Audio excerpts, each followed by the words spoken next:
அண்ணன் பொண்ணு இருந்தா அவன் மேல லைட்டா தான் சைட்ட போடுவோம்.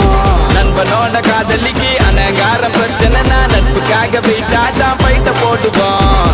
நட்பு இருக்கு மத்ததெல்லாம் எதுக்கு, கடவுள் தந்த வர உனக்கு.